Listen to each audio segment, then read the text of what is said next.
क्या आपके पास crypto currency है, आप उसमें डील करते हैं? क्या आपका क्रिप्टो पोर्टफोलियो सुरक्षित है? अगर आपको लगता है कि भारत में क्रिप्टो बैन होने वाला है तो रुकिए। सरकार का नया प्लान बैन का नहीं बल्कि कड़े नियमों के साथ इसे एक सही दायरे में लाने का हो सकता है।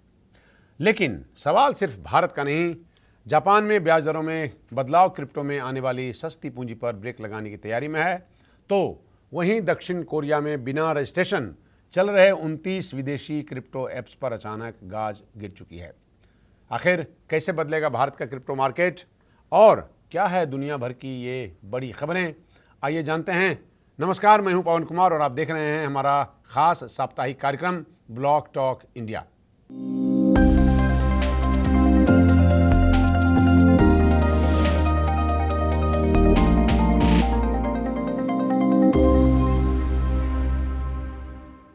इस हफ्ते क्रिप्टो बाजार में भारी उठापटक देखने को मिली।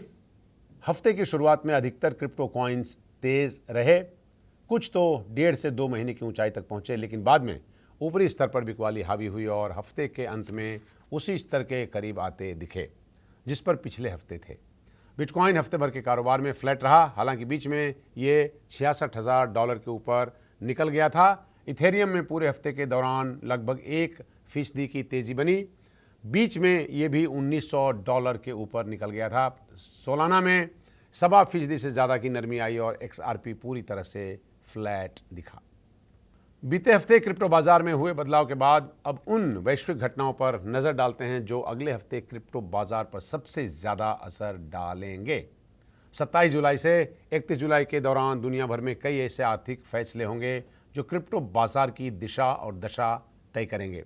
पूरे हफ्ते में कई प्रमुख अर्थव्यवस्थाओं के GDP ग्रोथ आंकड़े आने वाले हैं। साथ में प्रमुख केंद्रीय बैंक ब्याज दरों को लेकर फैसला सुनाएंगे। हफ्ते की शुरुआत यानी 27 और 28 जुलाई को अमेरिका से आने वाले आंकड़े क्रिप्टो बाजार को प्रभावित कर सकते हैं। 27 जुलाई को अमेरिका में जून के ड्यूरेबल गुड्स ऑर्डर के नंबर जारी होंगे।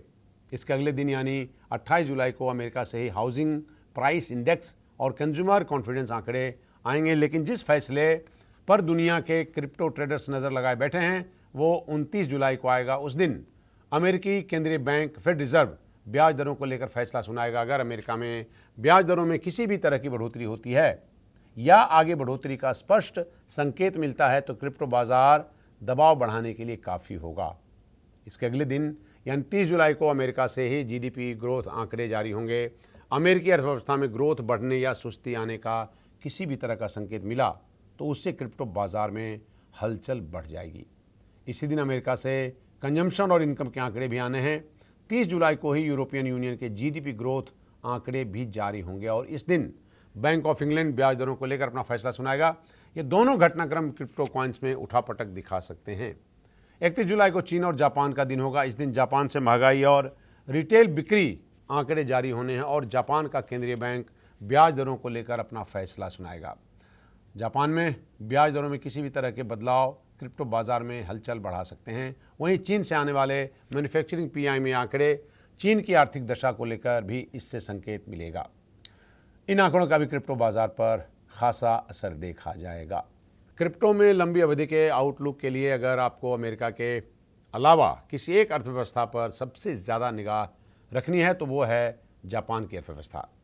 लंबे समय से जापान को दुनिया भर के लिए सस्ती पूंजी का स्रोत माना जाता है। ग्लोबल निवेशक जापान से कर्ज उठाकर दुनिया भर के बाज़ारों में निवेश करते रहे हैं। क्रिप्टो बाज़ार में भी इसी सस्ती पूंजी का बड़ा हिस्सा आता है, लेकिन जापान में लगातार चुनौतीपूर्ण हो रहे आर्थिक हालात को देखते हुए ऐसा लगता है कि ग्लोबल निवेशकों को लंबे समय तक वहां से सस्ती पूंजी नहीं मिल सकेगी। जापान में महंगाई दर लगातार बढ़ रही है। बॉन्ड यील्ड दशकों के ऊपरी स्तर पर है। डॉलर के मुकाबले जापान की करेंसी येन 40 साल में सबसे कमज़ोर है। महंगाई, कमज़ोर करेंसी और बॉन्ड यील्ड का दबाव जापान के केंद्रीय बैंक को ब्याज दरें बढ़ाने के लिए मजबूर कर सकता है। ऐसा हुआ तो वैश्विक निवेशकों को जापान सस्ती पूंजी का स्रोत उनके लिए नहीं रहेगा और क्रिप्टो के साथ दूसरे रिस्की एसेट्स में आने वाला निवेश कम हो सकता है। वित्तीय मामलों पर संसद की स्थायी समिति ने क्रिप्टो पर अपनी सिफारिश संसद में सौंप दी है। क्रिप्टो में निवेश करने वालों के लिए ये खबर राहत देने वाली मानी जा सकती है। रिपोर्ट के संकेतों को माने तो फिलहाल ऐसा नहीं लगता कि सरकार क्रिप्टो पर पूरी तरह से बैन लगाने की नीयत रखती है। इसके बजाय समिति ने स्पष्ट रेगुलेटरी फ्रेमवर्क तैयार करने पर जोर दिया है, यानी फोकस क्रिप्टो पर बैन नहीं रेगुलेशन पर है। इससे क्रिप्टो पर बैन की आशंकाओं को फिलहाल विराम लग गया लगता है। हालांकि समिति ने नियमों को सख्त करने और इस सेक्टर के लिए प्रभावी रेगुलेटर या निगरानी व्यवस्था विकसित करने की सिफारिश भी की है, ताकि निवेशकों की सुरक्षा बढ़े, मनी लॉन्ड्रिंग और धोखाधड़ी पर रोक लगे और पूरे सेक्टर में अधिक पारदर्शिता लाई जा सके। फिलहाल क्रिप्टो और डिजिटल एसेट सेक्टर को रेगुलेट करने के लिए सरकार के पास फाइनेंशियल इंटेलिजेंस यूनिट है, जो इससे जुड़े मामलों की निगरानी करता है। चलिए आगे बढ़ते हैं। तो इसका क्या मतलब निकाला जाए, क्या मतलब समझें कि ये इन सिफारिशों के निहितार्थ क्या हैं। सवाल यह है कि इसका निवेशकों, मार्केट और क्रिप्टो कंपनियों पर क्या असर पड़ सकता है। निवेशकों के लिए इसका मतलब है कि आने वाले समय में निवेशक सुरक्षा, पारदर्शिता और धोखाधड़ी पर रोक के लिए नए नियम बनाए जा सकते हैं। इससे निवेशकों का भरोसा बढ़ सकता है, लेकिन KYC, टैक्स रिपोर्टिंग और अनुपालन के नियम पहले से अधिक सख्त होने की संभावना भी रहेगी। मार्केट के लिए खबर सकारात्मक संकेत मानी जा रही है। पिछले कुछ वर्षों से भारत में क्रिप्टो सेक्टर की सबसे बड़ी चुनौती नीतिगत अनिश्चितता यानी पॉलिसी अनसर्टेनिटीज रही।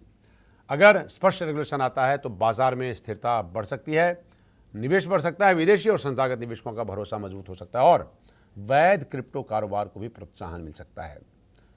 क्रिप्टो कंपनियों के लिए क्या मतलब है इसका मतलब यह है कि भविष्य में लाइसेंसिंग, ग्राहक सुरक्षा, audit, reserve management, anti money laundering और रेगुलेटरी रिपोर्टिंग जैसे नियम अनिवार्य हो सकते हैं। नियमों का पालन करने वाली कंपनियों को इसका फायदा मिल सकता है, जबकि बिना पर्याप्त अनुपालन के काम करने वाले प्लेटफॉर्म पर दबाव बढ़ सकता है। हालांकि ये ध्यान रखना जरूरी है कि फिलहाल कोई नया कानून लागू नहीं हुआ है। ये केवल संसदीय समिति की रिपोर्ट है, सिफारिश है। अब सरकार इन सिफारिशों पर विचार करेगी। यदि इन्हें स्वीकार किया जाता है तो भविष्य में नया कानून या रेगुलेटरी ढांचा लाया जा सकता है। इसलिए इस खबर को तत्काल सख्ती के बजाय भारत में क्रिप्टो सेक्टर को औपचारिक और पारदर्शी रेगुलेशन की दिशा में एक बड़े नीतिगत संकेत के रूप में देखा जा रहा है। चीन अपने विदेश व्यापार के लिए डिजिटल करेंसी को बढ़ावा देने लगा है। हाल में चीन के इंडस्ट्रियल और कमर्शियल बैंक ने क्रॉस बॉर्डर व्यापार के लिए डिजिटल युआन पेमेंट से पहला भुगतान किया है। यह भुगतान सिंगापुर के साथ ट्रेड में हुआ है। करीब 10 मिलियन युआन के पेमेंट की सेटलमेंट उसी दिन हो गई जिस दिन पेमेंट हुआ। चीन उन चुनिंदा देशों में शामिल है जहां पर क्रिप्टो कारोबार को बढ़ावा नहीं दिया जा रहा, बल्कि क्रिप्टो की जगह घरेलू डिजिटल करेंसी को बढ़ावा दिया जा रहा है। रूस के केंद्रीय बैंक ने कहा है कि क्रिप्टो के जरिए विदेशी ट्रांजैक्शन के विवादों और नुकसान के लिए वो जिम्मेदार नहीं होगा। बैंक ने कहा कि क्रिप्टो एसेट्स को किसी तरह का कानूनी संरक्षण नहीं है। बैंक ने साफ कर दिया है कि क्रिप्टो के जरिए क्रॉस बॉर्डर ट्रांजैक्शन से होने वाले नफ़े नुकसान के लिए ट्रांजैक्शन करने वाले खुद जिम्मेदार होंगे। केंद्रीय बैंक का यह बयान ऐसे समय पर आया है जब यूरोपियन यूनियन ने रूस के 32 बैंकों और कुछ क्रिप्टो कंपनियों को ट्रांजैक्शन बैन की लिस्ट में शामिल किया है। दक्षिण कोरिया में विदेशी क्रिप्टो एक्सचेंजों पर क्रिप्टो की डेरिवेटिव ट्रेडिंग के बढ़ते चलन को देखते हुए वहां की सरकार ने 29 विदेशी एक्सचेंजों के मोबाइल ऐप पर रोक लगा दी है। प्रतिबंधित एक्सचेंजों के mobile app Google play store या दूसरे ऐप स्टोर से डाउनलोड नहीं हो सकेंगे। इनमें 14 मोबाइल ऐप पहले से वहां की फाइनेंशियल इंटेलिजेंस यूनिट की जांच के दायरे में थे। वहां की सरकार के इस कदम से दक्षिण कोरिया के क्रिप्टो ट्रेडिंग वॉल्यूम में भारी गिरावट आने की संभावना है। एक तरफ भारत, रूस और चीन जैसे देशों में क्रिप्टो को लेकर अभी भी सख्ती है। दूसरी तरफ कई ऐसे देश हैं जहां क्रिप्टो में निवेश के लिए लगातार पॉलिसीज़ बन रही हैं। ऐसे देशों में अब अर्जेंटीना भी शामिल होने जा रहा है। अर्जेंटीना में जल्द ही म्यूचुअल फंड्स को क्रिप्टो में निवेश की इजाज़त मिल सकती है। वहाँ की सरकार बिटकॉइन और अन्य क्रिप्टो करेंसी में निवेश के लिए कैपिटल मार्केट के नियमों में ढील देने जा रही है। दुनिया भर में क्रिप्टो को किसी एक देश में अगर सबसे ज़्यादा बढ़ावा मिल रहा है तो वो है अमेरिका। अमेरिका की नेशनल क्रिप्टो करेंसी एसोसिएशन के मुताबिक 2026 में क्रिप्टो इंडस्ट्री ने सीधे 34,000 लोगों को सीधे रोजगार मिला हुआ है और अन्य सेक्टर्स में इस इंडस्ट्री की वजह से करीब 2 लाख रोजगार पैदा हुए हैं। एसोसिएशन का कहना है कि क्रिप्टो इंडस्ट्री में औसत सालाना वेतन अमेरिकी नौकरियों के औसत वेतन की तुलना में 2 गुने से भी ज़्यादा है। क्रिप्टो इंडस्ट्री में औसत सालाना वेतन $1.33 लाख है। एसोसिएशन के मुताबिक 2026 के दौरान अमेरिकी जीडीपी में क्रिप्टो इंडस्ट्री ने $55 अरब का योगदान किया है। क्रिप्टो और अन्य डिजिटल एसेट से जुड़े अपराधों की जांच के लिए पाकिस्तान ने क्रिप्टो इन्वेस्टिगेशन यूनिट लॉन्च की है। ये यूनिट मनी लॉन्ड्रिंग और आतंकी फंडिंग में क्रिप्टो के इस्तेमाल की जांच करेगी। यूनिट पाकिस्तान के crypto regulator Pakistan virtual assets regulatory authority यानी PVARA के साथ मिलकर काम करेगी। पाकिस्तान ने इसी साल वर्चुअल एसेट कानून पास किया है, जिसके तहत क्रिप्टो रेगुलेशन अथॉरिटी का गठन किया गया है। क्रिप्टो बाजार की इस हफ्ते की बड़ी खबरों में बस इतना ही। चाहे अमेरिका में ब्याज दर पर आने वाले फैसले हों, जापान और चीन के आर्थिक संकेत, या फिर भारत में क्रिप्टो की रेगुलेशन को लेकर संसद की स्थायी समिति की राहत भरी सिफारिशें, साफ है ग्लोबल मार्केट में हलचल बढ़ी रहेगी। ऐसे में बिना पूरी रिसर्च और सही रणनीति के कोई भी कदम न उठाएं।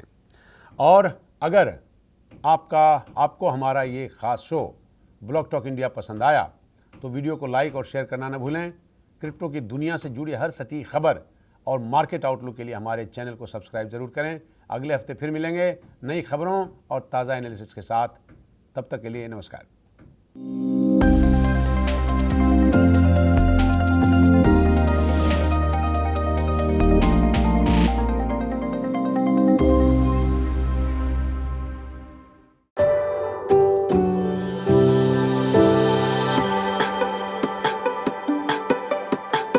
Every book has a journey, and every author has an untold story.